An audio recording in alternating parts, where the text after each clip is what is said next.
So it's Tuesday, July 7th, 2026, and, well, the closing bell just rang about 15 minutes ago.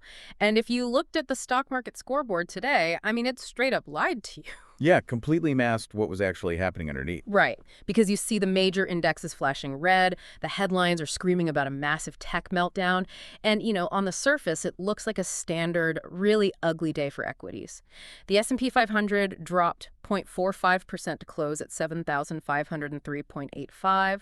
The Nasdaq slid 1.16%, and the Dow dipped 0.25%. Monday's tech breakout just completely evaporated. Exactly. But if you actually look at the internal data of what happened out there on the field, that scoreboard is hiding a massive structural shift. Oh, absolutely. The surface level numbers are they're entirely decoupled from the underlying mechanics of today's session. I mean, we are looking at a market where the headline index drops, Yep. but the actual foundation of the market is, well, it's doing something completely different. Which is exactly what we are decoding today in this deep dive. We have this stack of institutional global strategy intelligence sheets in front of us, and we're zeroing in on today's closing print data. Because that's where the truth is. Right. Our mission here is to track where the real money is moving behind the scenes, strip away all that Wall Street jargon, and expose the specific trapdoors active traders are currently setting for passive investors. And to do that, we really have to isolate the trigger for today's index drop. Because the narrative driving it didn't start here. It actually originated halfway across the world in Seoul with Samsung Electronics. Okay, let's unpack this, because the semiconductor route, the numbers here just feel completely contradictory to me. They do, yeah. I mean, I'm looking at the intelligence sheet for Samsung, and they just posted an 1,800% jump in their second quarter operating profit, an 1,800% surge. It's massive. Yet somehow this completely triggered a global sector meltdown. How does that work? Well, you have to separate the official corporate press release from the institutional whisper numbers. The shadow consensus. Right, exactly. Yes, the operating profit was astronomical on a year-over-year basis. But institutional buy-side desks, they don't trade on last year's baselines. They trade on forward-looking expectations. Always looking ahead. Always. And Samsung's revenue slightly missed those whisper expectations. Those are the unofficial sky-high targets that these massive funds use to model out the next 2 years of AI infrastructure spending. Ah, I see. So when they missed that invisible revenue target, Samsung stock just tumbled 6.9% in Seoul. Man, it's like a kid who gets straight A's all year, right? And then brings home a report card with 1 A-, and you just immediately ground them for a month. That's a perfect way to put it. I mean, the expectations for AI and chips are just mathematically impossible to satisfy right now. The market has essentially priced in a flawless execution of the future. Yeah, price for perfection is the exact dynamic here. Yeah. In a high beta sector like semiconductors, where the stocks move with vastly more volatility than the broader market, there's just zero margin for error. So when that A- arrived, the contagion was immediate. The global semiconductor supply chain is so interwoven that the shockwave just hit U.S. chip stocks right at the opening bell. And it hit them hard. Really hard. Mm-hmm. The PHLX semiconductor index, the SOX, plunged 4.7%. Micron went down 6.1%, and Intel just plunged 9.2%. Wow. Okay, but here's my issue. If the undisputed heavyweight champion of the market, which is tech and semiconductors, is getting pulverized that violently, the broader S&P 500 should be down 2, maybe 3%. It definitely should be. But it wasn't. Like we said, it closed down just 0.45% at 7,503.85. There has to be some sort of counterweight holding the market up. There was. And it was triggered by a sudden spike in geopolitical risk. Okay. Early in the session, 3 commercial tankers were struck by projectiles in the Strait of Hormuz. Oh, wow. Yeah, and almost immediately, the U.S. responded by revoking a major Iranian oil sales license. So geopolitical tension in the Middle East instantly rewrites the risk premium on energy. Let me look at the data. Yeah. I see WTI crude oil surged over 5% on this news, hitting $72 a barrel. And that immediately bleeds into the bond market, doesn't it? Pushing the 10-year Treasury yield up to roughly 4.50% as inflation fears get reignited. Spot on. And that yield spike is the catalyst for what the Intel sheets are calling today's breadth paradox. Okay, I want to focus heavily on this breadth paradox because this is where the major indexes are actively deceiving everyday investors. The S&P 500 went down today, but if you look at the 500 individual companies inside that index, the actual majority of them went up. Yeah, capital didn't evaporate out there. It just rotated. Interesting. Institutional money managers saw the geopolitical shock, they looked at the astronomical valuations in tech, and they just initiated a massive reallocation. They drained capital out of that crowded semiconductor trade and aggressively bid up defensive, inflation-resistant sectors. Well, they're hiding out in the safe zones. Exactly. We saw heavy volume flowing into energy, utilities, real estate, and healthcare.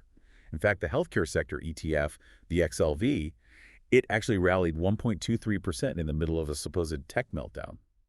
Okay, but if money's just changing desks, as the intel says, why are the major indices acting like the building is on fire? Well, it comes down to the mechanics of cap-weighted indexes. The top 5 mega-cap tech stocks have grown so disproportionately large that their market capitalizations just entirely warp the index's trajectory. Right, because a $3 trillion company dropping 3% destroys vastly more index points than, say, a $130 billion company is gaining 2%. Exactly. The broader economy of the stock market is actually quite healthy today. I mean, Yeah. the breadth was there, but the index is violently red because of a localized liquidation in just one really crowded sector. Which brings us to the actual mechanics of how this money is moving, because this rotation wasn't some organic, slow-moving tide. The intel shows institutional players were playing two very different, highly orchestrated games going into the closing bell. Very orchestrated. On the broader market, they bought the close to defend the 7,500 level on the S&P. But when it came to tech, they aggressively faded the rally. And we saw the absolute most ruthless example of that fading behavior with today's biggest wildcard. SpaceX. Yep, SpaceX. Let's get into this SpaceX trap because this is fascinating. Today, with SpaceX's ticker SPCX, first full day of trading inside the Nasdaq-100 index. And because of the strict rules of passive investing, every single index fund and ETF that tracks the Nasdaq-100 was mechanically forced to buy SpaceX stock today. They had no choice. The intel sheet puts that forced buying at $4.3 billion. It is a non-negotiable wave of capital. Those passive funds, they don't care about the valuation or the geopolitics or the yield curve. They simply have to replicate the index weight, which means buying $4.3 billion worth of stock at the closing cross. Okay, but here's where it gets really interesting. If I know as an absolute mathematical certainty that an ETF mathematically has to buy $4 billion of a stock today, shouldn't the price automatically go up? You would think so, yeah. Right. The demand is guaranteed. Yet SpaceX closed down nearly 6% today, settling right around 150 bucks. Actually, 149.47. How on earth do institutions fade a guaranteed buyer? Through the mechanics of front-running and liquidity provision. Explain that. Well, active hedge funds and quant desks, they don't wait for the day of inclusion. The Nasdaq-100 edition for SpaceX was announced weeks ago. So these active players spent the last month accumulating the stock, driving the price up in anticipation of this exact moment. Ah, so they already owned it. Right. And today, when those mechanical ETFs showed up with their $4 billion, forced to buy at whatever the current market price was, the hedge funds simply supplied the stock. They dumped their shares right into the passive buying wave. They basically use everyday index funds as their exit liquidity. Wow. They essentially built a toll booth on the highway, and the passive index funds just blindly drove right through it, handing over the cash. That's exactly what happened. And because the selling pressure from the active funds locking in their profits was heavier than the $4.3 billion in passive buying, the stock price just collapsed. That is wild. And furthermore, this creates a massive structural divergence for the broader market. SpaceX is absorbing all this volatility inside the Nasdaq-100 right now. But because of the S&P 500's strict profitability and trading history rules, SpaceX cannot enter the S&P until at least mid-2027. Oh, right. So the Nasdaq is completely exposed to this institutional tug-of-war, while the S&P is totally insulated from it. Completely insulated. And this active fading, it wasn't limited to just SpaceX. The intel highlights a couple of AI and crypto proxies that got hit hard today, too. TeraWulf dropped 8%, and Iron fell 7%. Yeah, and the catalyst there was incredibly thin. I mean, traders cited some unfinalized credit support on a $19 billion Anthropic data center lease as the reason for the sell-off. $19 billion. Yeah, but realistically, that was just a convenient excuse. Active managers sensed the broader risk-off mood in high beta tech. They saw the semiconductor contagion spreading, and they just used a minor headline to aggressively lock in profits. Look, when you have massive institutional players acting this aggressively, front-running ETF flows, dumping shares into passive buying, using thin headlines to slash exposure, it creates a deep structural fragility in the market. Oh, without a doubt. You can't execute maneuvers like that without causing ripples, which explains why the volatility metrics are suddenly flashing warning signs today. The low volatility regime we've been sitting in is cracking. I mean, the VIX, the standard fear gauge, it woke up today, rising nearly 4% to 16.18. Okay. But the more concerning metric in the intelligence sheet is the CBOE skew index, which remains highly elevated at 145.38. Now, if the VIX is creeping up while tech is getting crushed, that tells me institutions aren't just selling shares. They must be actively buying downside protection in the options market. Is that what an elevated skew Q metric is confirming? It's exactly that. The skew index measures the tail risk pricing in S&P 500 options. When it sits above 140, it indicates that institutional money is quietly hoarding out of the money put options. Buying insurance? Right. They are buying insurance against a sudden violent crash because they know that the leverage sitting in these tech mega caps is at historic highs. If the rotation we saw today turns into a systemic liquidation, they want their downside completely hedged. And you can see that fragility playing out in the violent intraday swings on individual names. It's becoming an incredibly dangerous stock pickers market. Very dangerous. Look at EOS Energy, ticker EOSE. They announced fantastic fundamental news this morning, exclusive rights for 4 major energy storage projects. The stock spikes pre-market, but once the bell rings, sellers completely overwhelm the order book. It closed down 6.32% on massive volume of over 54 million shares. I mean, the good news simply it didn't matter. It didn't matter at all. But then on the flip side of that same market, you have First Solar, ticker FSLR. They received a single analyst upgrade from Deutsche Bank, putting a $272 price target on the stock.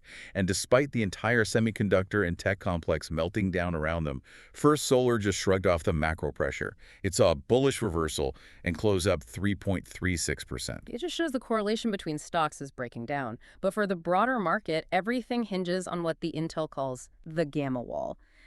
The S&P 500 closed today at 7,503.85. It barely held that 7,500 level. Barely. I want to spend some time on this because understanding options gamma is basically the difference between surviving a pullback and getting wiped out by a crash. It really is. The 7,500 strike price is currently the gravitational pin for the entire options market. It's where market makers, the dealers who facilitate all these options trades, have the highest concentration of exposure. Okay. And to understand why that matters, we really have to look at how these dealers hedge their own books to stay neutral. Let me try to visualize this mechanism for everyone listening, because a lot of people think of a support level just as a floor where buyers magically step in. Right, which isn't true. No, it's actually more like a giant bouncer at a nightclub who uses mathematical delta hedging. Think about it. When an institution buys a put option for protection, the dealer has to sell it to them. That dealer doesn't want to take directional risk. They just want to collect the fee. Exactly. So as the market drops towards 7,500, the dealer has to buy shares of the underlying S&P 500 to remain delta neutral. The bouncer is essentially buying the dip, which keeps the market orderly and props it back up. The Intel calls this a comfort box between 7,490 and 7,550. And that is the stabilizing regime. As long as the S&P 500 holds above that 7,500 gamma wall, dealer hedging acts as a shock absorber. But, and this is the big but, if the market drops through the next defensive cushion at 7,470, the mathematics of the dealer's book violently invert. The trap door? Yes. They hit what the Intel sheet identifies as the 7,455 disaster line. Which means the bouncer stops breaking up the fights and actually joins the brawl. If we hit 7,455, the dealer's options exposure flips. They go from having to buy the dip to being mathematically forced to short the stock to hedge their risk. Their hedging shifts from stabilizing the market to becoming pro-cyclical. They have to sell into weakness, which drives the price down further, which forces them to sell even more. And that gamma flip accelerates the crash. It creates a self-fulfilling downward spiral. That is exactly why 7,500 is not just a psychological number. It is the structural linchpin of the current market. So, knowing exactly where these trapdoors are, how do you apply this intelligence when the opening bell rings tomorrow?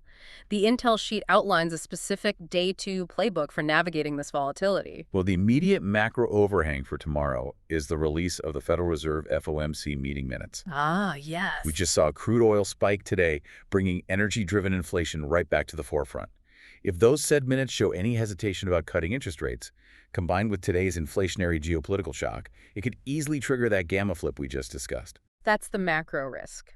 But tactically, beyond the macro data, there are 2 specific individual stock setups detailed in the Intel. Let's hear them. The first is a continuation play on that SpaceX drama we dissected earlier. ticker SPCX. If the passive ETFs got dumped on today, what is the trade for tomorrow? You watch for a flush down at the open to retest SpaceX's initial $135 IPO floor. Okay, 135. If the stock drops to that $135 level and finds major buying volume, you wait for it to reclaim its VWAP, the volume-weighted average price. And for those tracking intraday flow, VWAP is the ultimate institutional benchmark. Large funds use it to grade the quality of their trade execution. Exactly. So if SpaceX reclaims its VWAP, it tells us that the massive institutional sellers from today are finally exhausted, and the buyers have taken structural control of the intraday momentum. Precisely. If it reclaims that level, it signals a high probability mean reversion squeeze, allowing you to ride the momentum back up as the artificial selling pressure evaporates. I love that setup. Wait for the morning panic to settle, verify the seller exhaustion, and ride the squeeze. What is the second setup? The second is a fundamental momentum play on DigitalOcean, ticker DOCN. They pre-announced preliminary Q2 results today, and the numbers are just staggering. Really? Yeah. Their remaining performance obligations, or RPO, are projected to surge over 10x year over year, exceeding $800 million. Wow. We need to highlight why RPO is so critical here. RPO isn't just recognized revenue, it's contracted unbilled revenue. It's money that clients are legally obligated to pay them over the life of their contracts. It's guaranteed cash flow. Exactly. A 10x jump in RPO means DigitalOcean has essentially locked in a massive cash flow pipeline for the next 12 to 24 months, completely shielding them from immediate macro shocks. It is the ultimate forward-looking indicator of fundamental demand. I mean, while the mega-cap tech giants are facing buyer exhaustion and missing whisper numbers, DigitalOcean is showing explosive growth in cloud infrastructure. They are a massive relative strength leader today. So what's the play? The setup for tomorrow is a momentum continuation play. If the stock opens with a high-volume drive above today's highs, you look for a long entry to ride that fundamental re-rating upward. So what does this all mean for you? If you take one thing away from this deep dive into the closing print, it's that you cannot survive in a complex market by just reading the headline index numbers. You just can't. You have to look at the internals, you have to track the volume, you have to understand that capital isn't just vanishing, it's actively rotating into defensive sectors. And most importantly, you have to monitor institutional trapdoors like the 7500 gamma wall, because the mechanics of delta hedging do not care about your long-term thesis. The scoreboard is only summarizing the final outcome for the heaviest players. It tells you absolutely nothing about the strategic game being played underneath the surface. Which brings us to a final lingering thought for you to mull over before tomorrow's opening bell.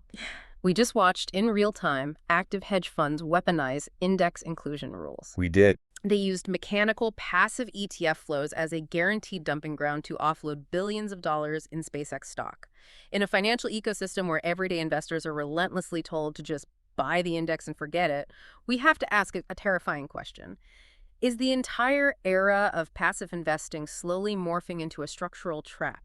Are everyday index funds simply being engineered to provide guaranteed price-agnostic exit liquidity for Wall Street's most ruthless active traders? I mean, when the rules of your fund legally force you to buy, regardless of the price or the macro environment, you cease to be an investor. You become the perfect target. The ultimate mark at the poker table. Next time you check the scoreboard, just remember, well, it might be actively lying to you. Thanks for joining us on this deep dive.